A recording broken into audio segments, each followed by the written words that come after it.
তো এটা প্রায় আমার প্রত্যেক মাসে 1বার থেকে 2বার হয়েই থাকে ব্লাড টেস্ট। আর এই ইঞ্জেকশন নিতে নিতে মানে আমার আর শরীরে কিছু নেই, এত পরিমাণ ব্লাড টেস্ট হয়েছে।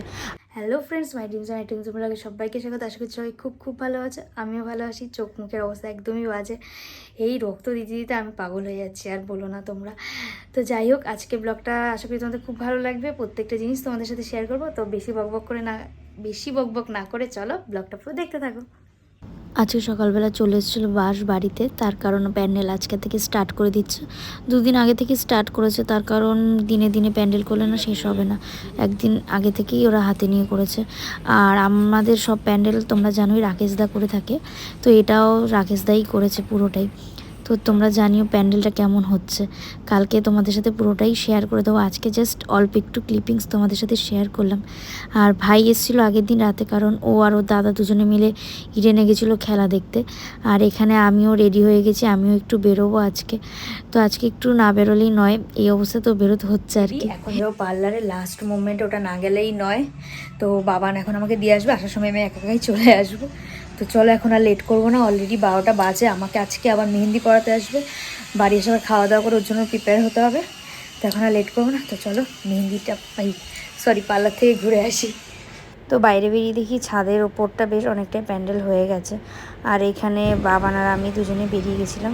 তো আমাকে ও পার্লারে ছেড়ে দিয়ে ও চলে গেছিলো হচ্ছে মার্কেটে, ওর কিছু কাজ ছিল। আর সেদিনকে দিদি শুধু আমার জন্যই পার্লারটা ওপেন করেছিল। আর আমাকে বলছিল যদি তুমি আমার বাড়ির পাশে থাকতে, এই যে ট্রিটমেন্টগুলো এগুলো তোমার বাড়ি থেকে আমি করে দিয়ে আসতাম। যেহেতু দিদির বাড়ি আর আমার বাড়িটা অনেকটাই ডিস্টেন্স, তাই আর যাওয়া হয় না। আর এরকম সুযোগ সুবিধা তো বাড়িতে পাওয়া যায় না যতটা পার্লারে পাওয়া যায়। তো সেদিনকে দিদি নিজের হাতেই আমার পুরো কাজটা করে দিয়েছিল।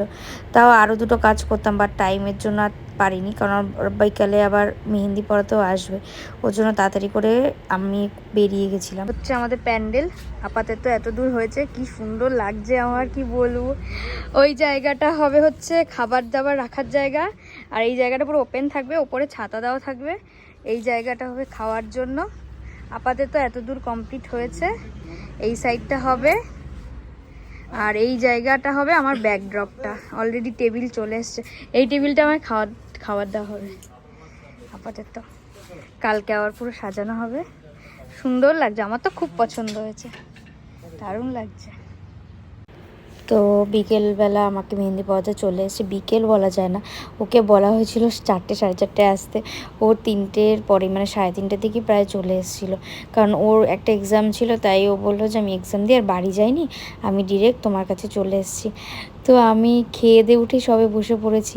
আর আমার অবস্থা দেখো, একবার এখানে একবার ওখানে, সবে এটুকু করা হয়েছে মেহেন্দি। আর ওর হাত না খুব ফাস্ট, কিন্তু তাও কি আমি বসে থাকতে পারছিলাম না, একটা জায়গায় না বেশিক্ষণ বসা যায় না।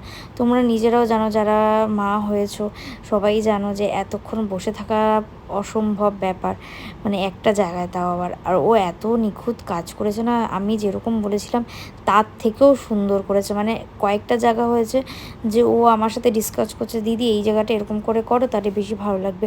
আমি যেরকম ডিজাইন দিয়েছি ও তার থেকেও বেটার ডিজাইন করেছে। মানে আমার সাথে পড়াতে আমার সাথে ডিসকাস করে ওর নিচেই আমার নেট থেকে বিভিন্ন ডিজাইন ডাউনলোড করে আমাকে দেখাচ্ছে, দিদি এরকম করবো এরকম করবো। ও না খুব ভালো মেহেন্দি পড়ায়, খুব সুন্দর আর খুব ফাস্ট। এই 2টো হাত করেছে, আমি দেখো এক জায়গায় বসে আছি, ও তার মধ্যে এই 2টো উপরে হাত কমপ্লিট করে ফেলেছে। বেশি বেশি করে দিচ্ছ আমাকে, তাড়াতাড়ি হয়ে গেছে, আমারও দিকে কাজ আছে, কাজটা পরে করো। আমার জন্য আমি রেখেছি, ছানা রেখেছি এই বাটিতে, তোমার খাওয়ার পরে আমি খাবো, দেখবা ভালো তো আমার ছানাটা।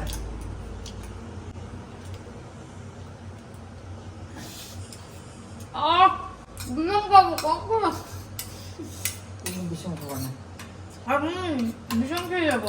বেশি হয়েছে? হ্যাঁ একটু বেশি হয়েছে। মেহেন্দি পড়তে পড়তে ঘর থেকে বাইরে চলে এসেছি, স্ট্রাগলে। এই পেছনেরটা সুন্দর হচ্ছে না বলো? এটা হচ্ছে পেছন, এটা হচ্ছে সামনে।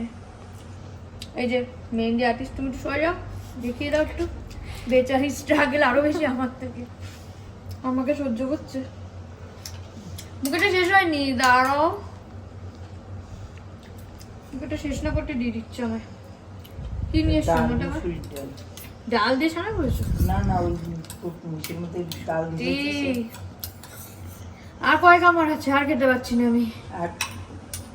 ক চামচ খাবার 1 চামচই দাও, আর দিবেন না। একটু হলে কি আর 1 চামচ আছে। গা ঘোরাচ্ছে এবার। তাহলে মিলিটা ছেঁকে দিই। আমি আর পাচ্ছি না ট্রাভেল করতে। সবাই যে কেন মেহেন্দিটা অল্প পরে এবার বুঝতে পারছি। আমি ফুল এক করে এখন কষ্টাচ্ছি মানে কষ্ট হচ্ছে। ও এঁকেছে খুব সুন্দর, খুব ফাস্ট করেছে, তাও আমার কষ্ট হচ্ছে। কেটে দাও। Finally done, this is output. সবাই জানিও কেমন হয়েছে মেহেন্দিটা। আমার তো খুব পছন্দ হয়েছে। তো অনেস্টলি তোমরা জানিও কেমন লাগলো মেহেন্দিটা। আমার কাছে তো খুবই ভালো লেগেছে মেহেন্দি ডিজাইনটা, সেটা আমি নিজেই বলে দিয়েছি তখনই। আর তোমরা যদি কেউ ওর সাথে কন্ট্যাক্ট করতে চাও আমাকে বলো। ওর খুব রিজনেবল প্রাইসে মেহেন্দি পড়ায়, মানে সত্যিই খুব রিজনেবল প্রাইসে। আর কালারটা যা এসেছিলো না, সেটার পরের দিন ছবি তোমাদের সাথে শেয়ার করলেই বুঝতে পারবে, অসাধারণ এসেছিলো কালারটা। আর এই মেহেন্দিটা ও নিজের হাতেই বানানো, মানে অর্গানিক মেহেন্দিও সেল করে। তোমরা যদি চাও ওর কন্ট্যাক্ট নাম্বার আমি তোমাদের সাথে শেয়ার করে দেবো। আর পুরো ব্লগটা কেমন লাগলো জানিও। দেখা হচ্ছে নেক্সট আরেকটা ব্লগে। আর আজকে ব্লগটা এখানেই এন্ড করলাম। সবাই ভালো থেকো, সুস্থ থেকো। আজকের জন্য টাটা।